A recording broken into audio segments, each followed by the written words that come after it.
Welcome to BPC news bulletin. ముందుగా headlines. మోదీకి క్నిసెట్ model ప్రధానం, భారత్ ఇజ్రాయెల్ స్నేహానికి ప్రతీక.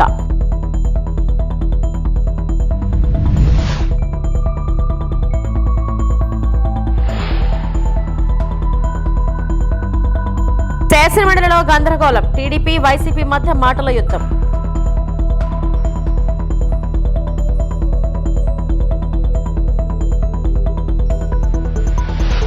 కిమ్స్ ఆసుపత్రిలో బాధితులను పరామర్శించిన మంత్రి కందుల దుర్గేష్.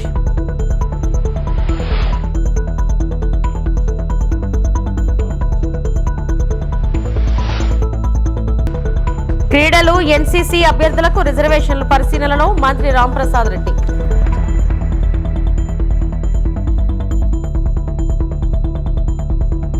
నరేంద్ర మోడీకు ఇజ్రాయెల్ పార్లమెంట్ క్నైసెట్ అత్యున్నత గౌరవాల్లో ఒకటైన మెడల్ ఆఫ్ ది క్నైసెట్ పురస్కారం ప్రదానం చేసింది. క్నైసెట్ ను ఉద్దేశించి ప్రసంగించిన ప్రధాని మోడీ, భారత్ ఇజ్రాయెల్ సంబంధాలు రెండు ప్రాచీన నాగరికతల మధ్య ఉన్న బలమైన బంధమని పేర్కొన్నారు. పరస్పర గౌరవం, ప్రజాస్వామ్య విలువలు, అభివృద్ధి లక్ష్యాలు ఈ భాగస్వామ్యానికి పునాది అని తెలిపారు. స్పీకర్ చేతుల మీదుగా మెడల్ స్వీకరించిన మోడీ ఈ గౌరవాన్ని భారత ప్రజలకు అంకితం చేస్తున్నట్లు చెప్పారు. ఇది రెండు దేశాల మధ్య దశాబ్దాలుగా కొనసాగుతున్న స్నేహానికి ప్రతీక అని పేర్కొన్నారు. రక్షణ, వ్యవసాయం, సాంకేతికత, నీటి నిర్వహణ, ఆవిష్కరణల వంటి రంగాల్లో భారత్ ఇజ్రాయెల్ సహకారం మరింత విస్తరిస్తుందని ఆయన తెలిపారు. భవిష్యత్తులో కూడా ఈ వ్యూహాత్మక భాగస్వామ్యాన్ని మరింత బలోపేతం చేసేందుకు భారత్ కట్టుబడి ఉందని ప్రధాని స్పష్టం చేశారు. Honorable members, it is a privilege and an honor for me to stand before this distinguished house. I do so as the Prime Minister of India and also as a representative of one ancient civilization addressing another. I bring with me the greetings of 1.4 billion Indians and a message of friendship, respect and partnership. I thank you, Mr. Speaker, for your kind invitation. Andhra Pradesh రాష్ట్ర శాసనమండలిలో తీవ్ర గందరగోళం కొనసాగుతుంది. సభ ప్రారంభమైన 5 నిమిషాలకు మళ్లీ వాయిదా పడింది. Rayalaseema lift irrigation పై Telangana CM Revanth Reddy మాటలకు సమాధానం చెప్పాలని వైసీపీ సభ్యుల నినాదాలు చేశారు. తమ సభ్యులు అడిగిన ప్రశ్నలకు సమాధానాలు పూర్తి కాకుండానే మరో ప్రశ్నకు వెళ్లడంపై మండలి విపక్ష నేత బొత్స సత్యనారాయణ తీవ్ర అభ్యంతరం వ్యక్తం చేశారు. సభ సాంప్రదాయాలు ఉంటాయి, ఒక ప్రశ్నకు సమాధానం పూర్తి కాకుండానే మరో ప్రశ్నకు వెళ్లడం సరికాదన్నారు. ఇరిగేషన్ మంత్రి ఉపన్యాసంతో మాకు అభ్యంతరం లేదు, ఆయన ఏదో చెప్పుకున్నారు. రేవంత్ రెడ్డి వాళ్ళ అసెంబ్లీలో మాట్లాడిన మాటలు కట్టుబడి ఉన్నారా లేదా అనే దానికి క్లారిటీ ఇవ్వాల్సిన అవసరం ఉందని బొత్స డిమాండ్ చేశారు. అక్కడ రేవంత్ రెడ్డి గారు శాసనసభలో చెప్పారంటే హరీష్ రావు సమాధానం చెప్పారు. హరీష్ రావు సమాధానం రేవంత్ రెడ్డి అనేవాడు బాధ్యత గల వ్యక్తి, ఒక రాష్ట్ర ముఖ్యమంత్రి నేనే ఆపించాలని రాష్ట్ర ముఖ్యమంత్రి పేరు చెప్పినప్పుడు ఇక్కడున్న ముఖ్యమంత్రి ఇక్కడున్న మంత్రివర్గ సభ్యులు చెప్పాల్సిన బాధ్యత ఈ రాష్ట్ర ప్రజానికి ఈ జాతీయ ఉంది. దాన్ని విస్మరించి వాళ్ళ మీద రాజగోపాల్ చెప్తారంటే అధ్యక్ష, అంటే మీ ఉద్దేశం మీరు ద్వంద్వ వైఖరి ఈ రాజ్యం కూర్చి మీరు రావడం మీకు ఇష్టం లేదు, మీరు మాట్లాడలేదు మీ ఉద్దేశం. ఆ ముఖ్యమంత్రి వచ్చి డెలిబరేట్ గా చెప్తే కాదు ఇది వాస్తవం కాదు ఇది కాదు అని చెప్పడానికి ఏం చెప్పిన అధ్యక్ష, మీకున్న అల్సర్ అధ్యక్ష, మీకున్న ఏంటి అధ్యక్ష అర్థం అవ్వట్లేదు, ఎందుకు చెప్పట్లేదు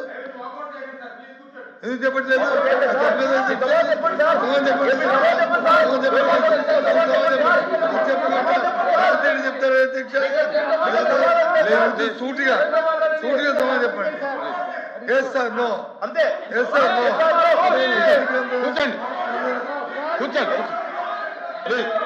కూర్చోండి సార్, ప్లీజ్ కూర్చోండి. వాకౌట్ చేయకండి ప్లీజ్ కూర్చోండి సార్, వాకౌట్ చేయకండి. ఏదైతే ఈవేళ సార్ ఇప్పుడు వాళ్ళు అడిగిన దానికే నేను సమాధానం చెప్తూ ఉన్నా. ఈవేళ పొరుగు రాష్ట్రానికి సంబంధించినటువంటి ముఖ్యమంత్రి పేరు ఎవరు తీసుకొచ్చారు అధ్యక్ష? గౌరవ సభ్యులు వైఎస్ఆర్సీపీ సభ్యులు తీసుకొచ్చారు. దానికే నేను సమాధానం చెప్పా. ఏదైతే ఈరోజు మరి అక్కడ రేవంత్ రెడ్డి గారు ముఖ్యమంత్రిగా ఉంటే, జగన్మోహన్ రెడ్డి ముఖ్యమంత్రిగా ఉన్నప్పుడు కేసీఆర్ ముఖ్యమంత్రిగా ఉన్నాడు, హరీష్ రావు మంత్రిగా ఉన్నారు అధ్యక్ష. ఆ రోజు చాలా క్లియర్ గా కేసీఆర్ గారు చెప్పారు. అందులో పర్టికులర్ గా మన రాయలసీమ ఆ రోజునటువంటి మన మంత్రి ఇంటికి వచ్చి భోజనం చేసి ఆ రోజు ఆయన చెప్పారు అధ్యక్ష, ఏదైతే చాలా క్లియర్ గా రాయలసీమ వెనుకబాటుతనం పోవాలని అంటే గోదావరి జలాలు రావాలని చెప్పి కేసీఆర్ గారు కూడా ఆ రోజునటువంటి రోజా మంత్రి గారు ఇంటి దగ్గర చెప్పినటువంటి పరిస్థితి అధ్యక్ష. అదేవిధంగా హరీష్ గారు అయితే చాలా క్లియర్ గా చెప్పారు అధ్యక్ష, ఏదైతే ఆ రోజు జగన్మోహన్ రెడ్డిని మేమే ఒప్పించి, ఆ రోజు వైఎస్ఆర్సీపీ నాయకులు కూడా చెప్పారు, మేమే ఎన్జీటీకి వెళ్ళి జగన్మోహన్ రెడ్డిని ఇంతకు మించి ముందుకు వెళ్ళొద్దని ఆదేశాలు ఇచ్చామని చెప్పి మరి అక్కడ ఉన్నటువంటి మరి కేసీఆర్ గారు కానీ హరీష్ రావు గారు కానీ మరి అక్కడ నాయకులు చెప్పారు అధ్యక్ష. అంటే ఈ రకంగా అధికారంలో ఉన్నప్పుడేమో రాయలసీమ ఎత్తిపోతల పథకాన్ని మర్చిపోయారు అధ్యక్ష 4 సంవత్సరాలు. ఇవాళ ప్రతిపక్షంలోకి వచ్చిన తర్వాత 11 సీట్లకు కూర్చోబెట్టిన తర్వాత ఇప్పుడు గుర్తొచ్చింది అధ్యక్ష వీళ్ళకి రాయలసీమ ఎత్తిపోతలు 11 సీట్లు ఇస్తేనే కానీ వీళ్ళకి గుర్తురాలేదు అధ్యక్ష రాయలసీమ ఎత్తిపోతల.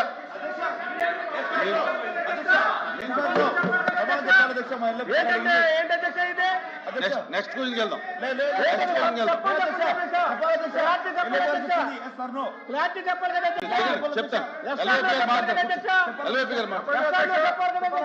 ఎల్ఓపి గారు కూర్చోమని ఎస్ఆర్లో చెప్పానండి, మాకు ఇవ్వండి అధ్యక్ష. మేము సూటుగా అడుగుతున్నాం. రాయలసీమ ఏదైతే తెలంగాణ ముఖ్యమంత్రికి సభలో చెప్పాడో ఆ ముఖ్యమంత్రి మేము హరీష్ రావు చెప్పిన దానికి హరీష్ రావు మేము ఖండిస్తున్నాం కాదని అంటున్నాం. మీరు కూడా అది చెప్పండి, ఆ మాటని మేము చెప్తున్నాం, ఖండిస్తున్నాం. చెప్పింది రాజకీయ హక్కు కోసం చెప్పారు, అది వాస్తవం చెప్తున్నాం. ఆ విషయం ఎందుకు చెప్పలేదు? అది కాదు, అది అధ్యక్ష చెప్పాలి అధ్యక్ష, రాజగోపాల్ చెప్పడం కాదు, కాదు. రోజు అయిపోయింది, కూర్చో. నెక్స్ట్ క్వశ్చన్కి వెళ్దాం సార్. ఇంకా లేదు సార్. రాజమహేంద్రవరంలో కల్తీ పాల ఘటన కలకలం రేపింది. మొత్తం 15 మంది ప్రభావితంగా, ప్రస్తుతం 8 మంది పరిస్థితి విషమంగా ఉంది. బాధితులు వివిధ ఆసుపత్రుల్లో చికిత్స పొందుతున్నారు. ఒకే కుటుంబానికి చెందిన 4 ఈ ఘటన బారిన పడ్డారని అధికారులు తెలిపారు. ఈ ఘటనపై స్పందించిన మంత్రి కందుల దుర్గేష్ రాజమహేంద్రవరంలోని కిమ్స్ హాస్పిటల్ రాజమహేంద్రవరంను సందర్శించి బాధితులను పరామర్శించారు. బాధితుల భుజం తట్టి మనోధైర్యం కల్పిస్తూ ప్రభుత్వం అండగా ఉంటుందని హామీ ఇచ్చారు. ఈ ఘటనలో హృదయ విదారకమని పేర్కొన్నారు. ముఖ్యమంత్రి చంద్రబాబు నాయుడు అసెంబ్లీలో స్పందించి ప్రతి బాధిత కుటుంబానికి 10 లక్షల పరిహారం ప్రకటించారని మంత్రి తెలిపారు. మెరుగైన వైద్యం కోసం అయ్యే ప్రతి పైసా ప్రభుత్వమే భరిస్తుందని భరోసా ఇచ్చారు. రాజమండ్రి పరిసర ప్రాంతాల చరిత్రలో ఈ రకంగా పాలు కలుషితం అవడం వల్ల ఇంతమందికి ఇబ్బంది జరగడం అనేది మొట్టమొదటిసారి జరుగుతూ ఉంది. దీనికి ఆ పాలు సప్లై చేసినటువంటి వ్యక్తి కొన్ని జాగ్రత్తలు తీసుకుని ఉంటే ఈ ఇబ్బంది ఉండేది కాదనేటువంటిది ప్రాథమికంగా మనకు లభిస్తున్నటువంటి సమాచారం. ఇప్పుడే కిమ్స్లో 8 మంది ఉన్నారు, వారిని చూడడం జరిగింది. అందులో 4 వెంటిలేటర్ మీద ఉన్నారు. కొంతమందికి ఇప్పుడిప్పుడే యూరిన్ అవుట్పుట్ స్టార్ట్ అవుతుంది. అదొక గుడ్ సైన్గా డాక్టర్లు చెప్తా ఉన్నారు. యూరిన్ అవుట్పుట్ మొదలైతే కొంచెం మళ్ళీ ఇతర ఆర్గాన్లు కూడా బాగా పనిచేసి నెమ్మదిగా ఆరోగ్యం చేకూరే అవకాశం ఉందనేటువంటి మాట వారు చెప్తున్నారు. మేము భగవంతుడిని ప్రార్థిస్తున్నాం. తప్పనిసరిగా ఇప్పటి వరకు జరిగిన సంగతులు ఒక పక్కన బాధగా ఉన్నాయి కనుక కనీసం వీరైనా సరే ఆరోగ్యం చేకూర్చుకుని ప్రాణాలతో బయటపడాలనేటువంటి మాటని మనస్ఫూర్తిగా నమ్ముతూ దీనికి ప్రభుత్వం వెంటనే స్పందించింది. జిల్లా యంత్రాంగం, కలెక్టర్ గారు కానీ, మా డిఎంఎన్హెచ్ఓ కానీ వీరందరూ కూడా వెంటనే దీని మీద చర్యలు తీసుకుని ఎలా జరిగింది ఇది అనేటువంటి కోణంతో పాటు వీరికి వెంటనే చికిత్స అందించేటువంటి కారణాలను కూడా చూడడం జరిగింది. ఒకే కుటుంబంలో 4-5కి ఈ రకమైనటువంటి ఎఫెక్ట్ రావడం వల్ల ఇదేమన్నా ముందు ఏదైనా ఆ కుటుంబం మీద థ్రెట్ జరిగిందా అనేటువంటిది ఒక ఆలోచన. ప్రమాదం బారిన పడినటువంటి పెద్దలు 2 తల్లిదండ్రులు వారు, పెద్ద వయసు వారు ఇబ్బంది పడుతున్న విధానం కానీ, ఒకే కుటుంబానికి చెందినటువంటి 4 ఈ ప్రమాద బారిన పడడం కానీ ఇవన్నీ చూస్తే చాలా హృదయ విదారకంగా ఉన్నాయి. ప్రభుత్వం తీసుకోవాల్సిన అన్ని చర్యలు తీసుకుంటూ ఉంది. సంఘటన జరిగిన వెంటనే ముఖ్యమంత్రి గారు అసెంబ్లీ సాక్షిగా దీని మీద ప్రకటన చేయటం, అదేవిధంగా క్యాజువాలిటీస్కి 10 లక్షల రూపాయలు చొప్పున ఒక్కొక్కరికి ప్రకటించడం, దాంతోపాటు ఇప్పుడు ఎంత మంచి వైద్యం ఎక్కడ లభిస్తుంటే అక్కడ చేసుకోమని చెప్పి దానికి అయ్యే ప్రతి పైసా కూడా ప్రభుత్వమే చేపడుతుందనేటువంటి మాట చెప్పడం. ఉద్యోగ నియామకాల్లో క్రీడలు, ఎన్సీసీ అభ్యర్థులకు రిజర్వేషన్లపై ముఖ్యమంత్రి చంద్రబాబుతో చర్చించి నిర్ణయం తీసుకుంటామని మంత్రి మండపల్లి రాంప్రసాద్ రెడ్డి తెలిపారు. శాసనసభ ప్రశ్నోత్తరాల సమయంలో ఉద్యోగ నియామకాల్లో క్రీడాకారులకు రిజర్వేషన్లపై కన్నా లక్ష్మీనారాయణ అడిగిన ప్రశ్నకు మంత్రి సమాధానమిచ్చారు. అధ్యక్ష, పెద్దలు కన్నా లక్ష్మీనారాయణ గారు చెప్పినట్టు అధ్యక్ష, ఎవడైతే క్రీడాకారులు 5-6 గంటలు రోజు ప్రాక్టీస్ చేస్తారో అలాంటి వాళ్లకు ఏదైతే మనం దీంట్లో అవకాశాలు కల్పించాలో అది మా పరిగణలోకి తీసుకొని గౌరవ ముఖ్యమంత్రి గారితో చర్చించడం జరుగుతుంది అధ్యక్ష. అలాగే ముఖ్యంగా వారు అడిగిన ప్రశ్నలకు ఎన్సీసీ క్యాడెట్లు కాలేజీ సీట్లలో మాత్రమే రిజర్వేషన్ ఉంది అధ్యక్ష, ఉద్యోగ అవకాశాలు లేదు. మన ప్రభుత్వం ఏర్పాటైన తర్వాత 3% ఏదైతే క్రీడా కోటా ఇచ్చామో దాని ద్వారా మొట్టమొదటి డిఎస్సి మనం కండక్ట్ చేసిన దాంట్లో 16,347 పోస్టులకు 421 పోస్టులు క్రీడల్లో ఎవరైతే నైపుణ్యం చెందినారో వాళ్ళందరికీ జాబ్స్ రావడం జరిగింది అధ్యక్ష. అది కూడా రాత పరీక్షల్లో సంబంధం లేకుండా వారి యొక్క క్రీడా అర్హతను బట్టే ఈ అవకాశాలు కల్పించడం జరిగింది అధ్యక్ష. అలాగే పోలీసు, ఎక్సైజ్, ఫారెస్ట్ ఉద్యోగాల్లో ఎన్సీసీకి కోటా లేదు అధ్యక్ష. కేవలం ఉద్యోగ అవకాశాల్లో కాకుండా కాలేజ్ సీట్లలో మాత్రమే ఉందని తెలియజేసుకుంటున్నాను అధ్యక్ష. గౌరవ సభ్యులు చెప్పిన దాని విధంగానే రేపు రాబోయే కాలంలో కూడా ఈ అవకాశాన్ని పరిశీలించే విధంగా చర్యలు తీసుకుంటామని తెలియజేసుకుంటున్నాను అధ్యక్ష. ధన్యవాదాలు అధ్యక్ష.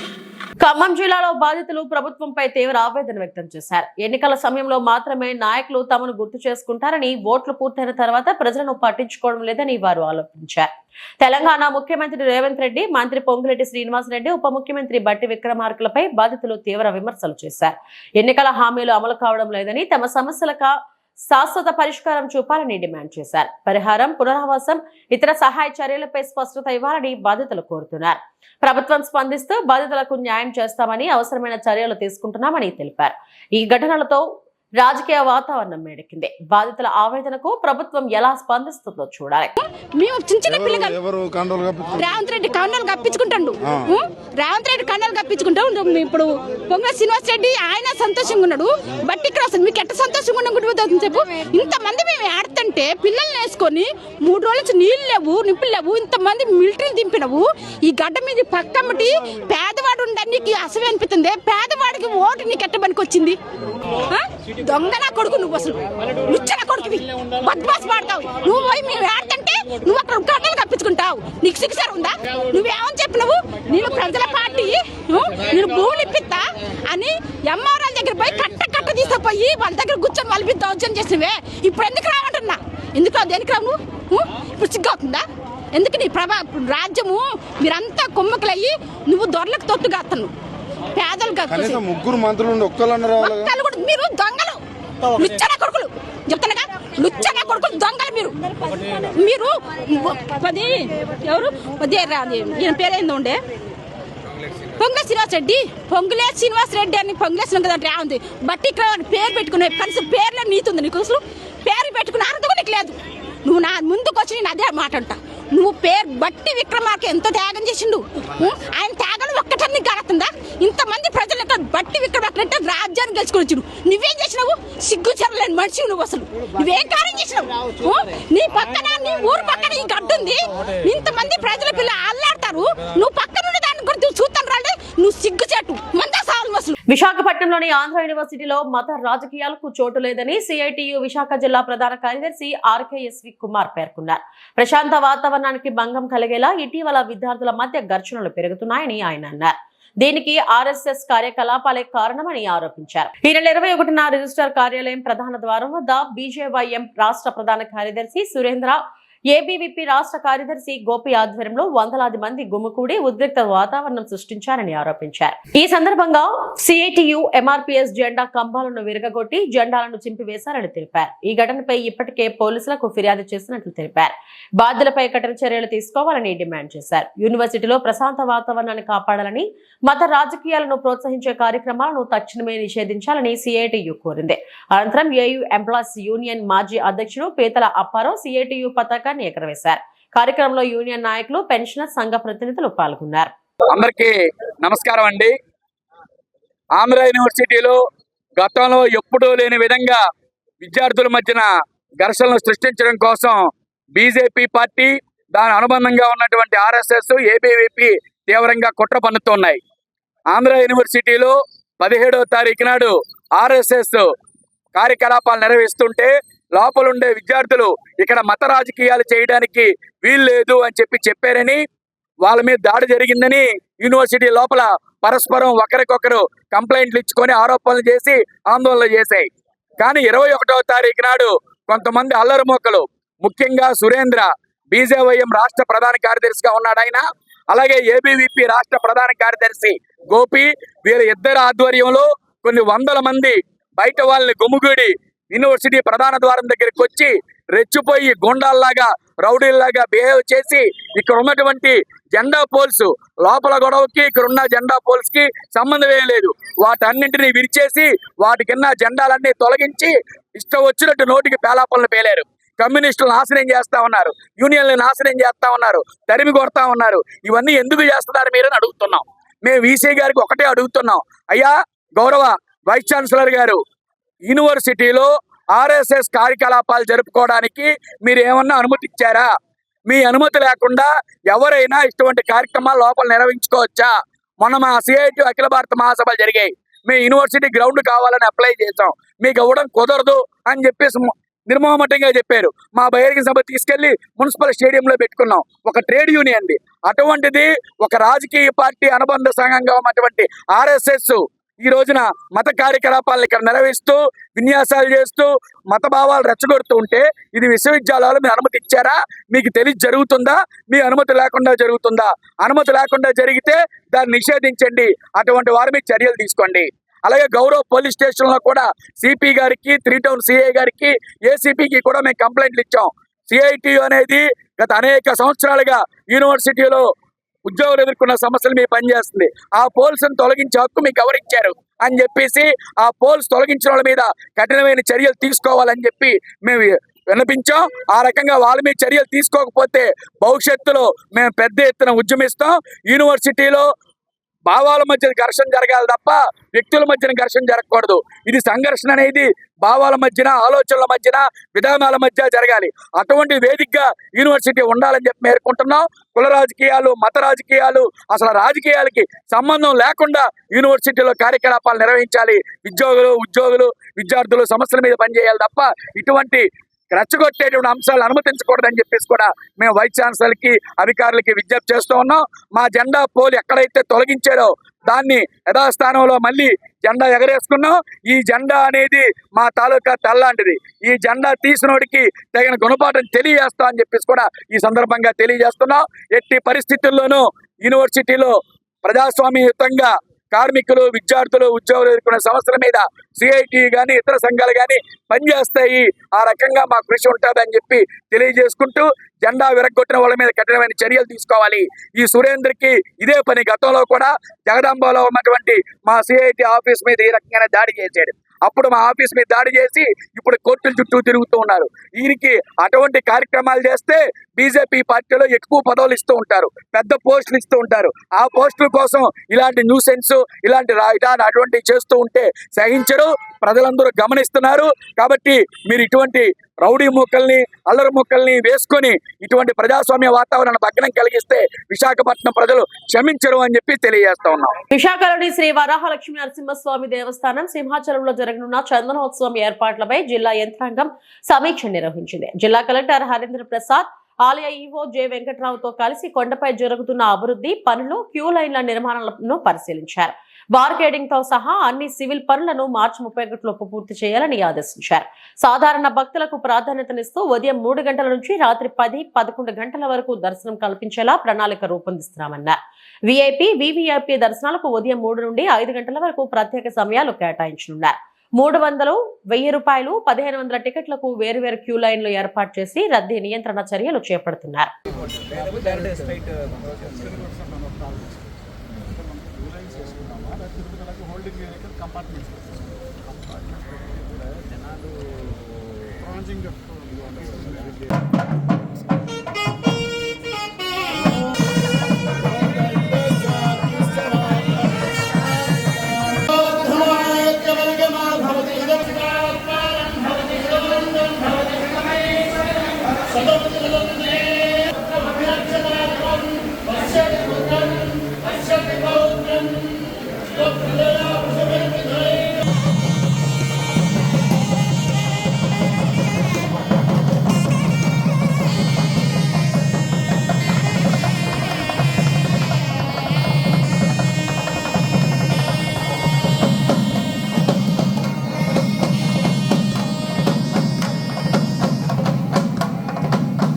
నమో నరసింహాయ. ఈ సంవత్సరం 2026 ఏప్రిల్ 20వ తారీఖున జరపదలుచుకున్నటువంటి చందనోత్సవానికి సంబంధించి ఏర్పాట్లన్నింటినీ కూడా సమీక్షించుకోవడానికి ఈరోజు police, medical, health, revenue, transport, అలాగే ఎలక్ట్రిసిటీ, అలాగే వివిధ డిపార్ట్మెంట్స్తో ఈరోజు ఒక సమన్వయ సమావేశం ఏర్పాటు చేసుకోవడం జరిగింది. దానికి గాను గత అనుభవాలని దృష్టిలో ఉంచుకుని ముందుగా తీసుకోవాల్సినటువంటి చర్యలు, స్టాఫ్ డీటెయిల్స్ ఏ విధంగా చేయాలన్నింటి మీద కూడా ఒక సమీక్షా సమావేశం చేయాల్సినటువంటి యాక్షన్ ప్లాన్ కూడా ఒకటి తయారు చేసుకోవడానికి అందరూ మెసేజ్ చేయడం జరిగింది.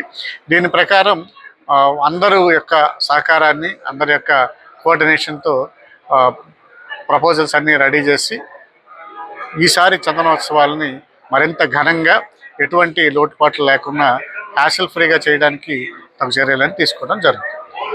శ్రీకాళహస్తి మండలంలోని చుక్కల నీడిగళ్లు ఎస్టీ కాలనీ నందు దాదాపు 500 ఏళ్ల క్రితం నాటి పురాతన శంభో లింగస్వామి శివాలయం ఆలయం దీనస్థితికి చేరుకోవడం, ఆలయ పనుల నిర్మాణానికి శ్రీవాణి ట్రస్ట్ తరపున 20 లక్షల రూపాయల ఆర్థిక సహాయం అందజేయడంతో ఈ ఆలయానికి భూమి పూజ నిర్వహించారు. పలువురు ప్రముఖులు మరియు శ్రీకాళహస్తి సిడిపిఓ శాంతి దుర్గ భూమి పూజ కార్యక్రమంలో పాల్గొన్నారు. ఆలయ నిర్మాణం చేపట్టిన గ్రామస్తులకు అభినందనలు తెలియజేశారు. గ్రామస్తులు మాట్లాడుతూ దాదాపు 500 క్రితం నాటి శంభోలింగస్వామి దేవాలయం ఈ గ్రామం నందు ఉండేదని, కాలక్రమేణా ఈ ఆలయం దీన జనస్థితికి చేరుకోవడంతో గ్రామస్తులు తిరుమల తిరుపతి దేవస్థానం వారిని ఆశ్రయించగా శ్రీవాణి ట్రస్ట్ తరపున 20 లక్షల రూపాయల ఆర్థిక సహాయంతో ఈ ఆలయం పునర్నిర్మాణం అవుతుందని, ఇందుకు సహకరించిన ప్రతి ఒక్కరికి వారు ధన్యవాదాలు తెలియజేశారు. త్వరలోనే తమ గ్రామంలో అత్యంత అద్భుతంగా నిర్మితమవుతున్న శివాలయంలో తమ గ్రామం సుభిక్షంగా ఉంటుందని తెలియజేశారు.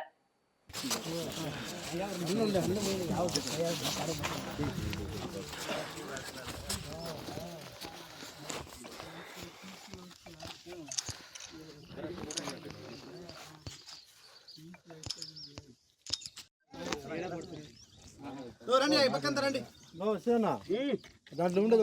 ఒక బిల్ల పెట్టుకో, ఒక బిల్ల దీనికి కావాలా గుమ్మడికాయకి.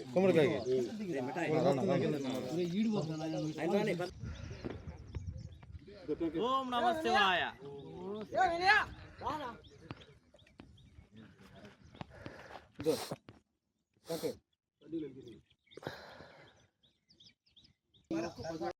ఇది పురాతన దేవాలయం.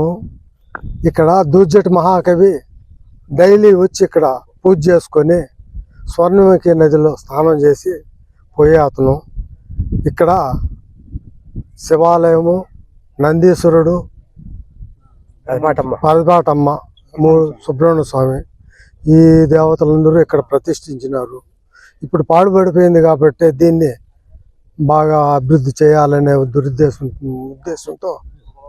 ఉద్దేశంతో దీన్ని డెవలప్ చేస్తున్నారు. దీనికి అందరూ సహకరించాల్సింది. ఎమ్మెల్యే గారు దీన్ని చొరవ తీసుకుని అభివృద్ధి తోడ్పడుతున్నారు చేయాలని సంకల్పంతో ఉన్నాడు. శ్రీకాకుళం జిల్లాలో అంగన్వాడీ కార్మికుల వేతనాల పెంపు కోసం నిరాహార దీక్షలు కొనసాగిస్తున్నారు. సిఐటియు ఆధ్వర్యంలో కలెక్టరేట్ సమీపంలోని మహాత్మా జ్యోతిబా పూలే పార్క్ వద్ద 2వ రోజు దీక్షలు కొనసాగాయి. అంగన్వాడీలకు కనీస వేతనం 26,000 రూపాయలు ఇవ్వాలని, పీఎఫ్, ఈఎస్ఐ, పెన్షన్ వంటి సంక్షేమ పథకాలు అమలు చేయాలని నేతలు డిమాండ్ చేశారు. ఐసీడీఎస్ ప్రారంభించి 50 సంవత్సరాలు అయినప్పటికీ అంగన్వాడీలను కార్మికులుగా గుర్తించలేదని ఆవేదన వ్యక్తం చేశారు. గత 7 సంవత్సరాలుగా వేతనాలు పెరగలేదని, ధరలు భారీగా పెరిగినా ప్రభుత్వం స్పందించలేదని విమర్శించారు. కేంద్ర రాష్ట్ర బడ్జెట్లో అంగన్వాడీలకు తగిన నిధులు కేటాయించలేదని ఆరోపించారు. పెండింగ్ లో ఉన్న 124 సూపర్వైజర్ పోస్టులు భర్తీ చేయాలని, 1810 మినీ వర్కర్లు మెయిన్ సెంటర్లుగా మార్చాలని, లబ్ధిదారులకు సరుకుల పరిమాణం పెంచాలని డిమాండ్ చేశారు. అంగన్వాడీలకు వేతనాలు పెంచాలని, ఐసీడీఎస్కు బడ్జెట్ పెంచాలని, అంగన్వాడీల సమస్యల పరిష్కారానికై నిన్న ఈరోజు శ్రీకాకుళం కలెక్టరేట్ వద్ద రాష్ట్ర వ్యాప్త పిలుపులో భాగంగా రిలే నిరాహార దీక్షలు చేపట్టడం జరిగింది. ఎందుకంటే అంగన్వాడీలకు ప్రభుత్వం గత 7 సంవత్సరాల నుంచి ₹1 వేతనం కూడా పెంచలేదు. ధరలు విపరీతంగా పెరిగినా సరే వేతనాలు పెంచకపోవడం అన్యాయం. అలాగే ఈరోజేమో ఐసీడీఎస్కు బడ్జెట్లో తగిన కేటాయింపులు జరపలేదు. కేంద్ర బడ్జెట్లోనూ రాష్ట్ర బడ్జెట్లోనూ ఈరోజు ఐసీడీఎస్కు తగిన కేటాయింపులు జరగలేదు. అంగన్వాడీలకు అన్యాయం జరిగింది. ప్రీ స్కూల్ను బలోపేతం చేయాలని చెప్పి మేము కోరుతా ఉన్నాం. సుప్రీంకోర్టు తీర్పు ప్రకారంగా గ్రాట్యుటీ ఇవ్వాలని చెప్పి దానికి తగిన గైడ్లైన్స్ అంటే రూపొందించాలని చెప్పి మేము కోరుతా ఉన్నాం. అదేవిధంగా ఈరోజేమో అంగన్వాడీలకు అతి తక్కువ వేతనాలు ఇస్తూ శ్రమదోపిడీకి గురి చేస్తూ వీళ్ళకి సంక్షేమ పథకాలు అమలు చేయడం లేదు. అంగన్వాడీలకు సంక్షేమ పథకాలు అమలు చేయాలని చెప్పి డిమాండ్ చేస్తూ ఉన్నాం. ఇప్పటికైనా సరే వెంటనే రాష్ట్ర ప్రభుత్వం స్పందించాలా. గతంలో 42 రోజుల సమ్మె పోరాటం సందర్భంగా ఇచ్చినటువంటి కూటమి ఇచ్చినటువంటి హామీలు అమలు చేయాలా, ఆ సమ్మె మినిట్స్ ఒప్పందాల్ని అమలు చేయాలా. లేకుంటే లేని పక్షంలో అంగన్వాడీలు ప్రత్యక్ష ఆందోళనకు సిద్ధమవుతామని చెప్పి భవిష్యత్తులో పెద్ద ఎత్తున పోరాడతామని చెప్పి తెలియజేస్తా ఉన్నాం. అలాగే మార్చి 2వ తారీఖున చలో విజయవాడ కార్యక్రమాన్ని కూడా చేపడుతున్నామని చెప్పి తెలియజేస్తా ఉన్నాం. నా పేరు సి. చమ్మన్నాయుడు, సిఐటి జిల్లా అధ్యక్షుడు. ఇవి ఇప్పటివరకు నా బులెటిన్ అప్డేట్స్. నమస్తే.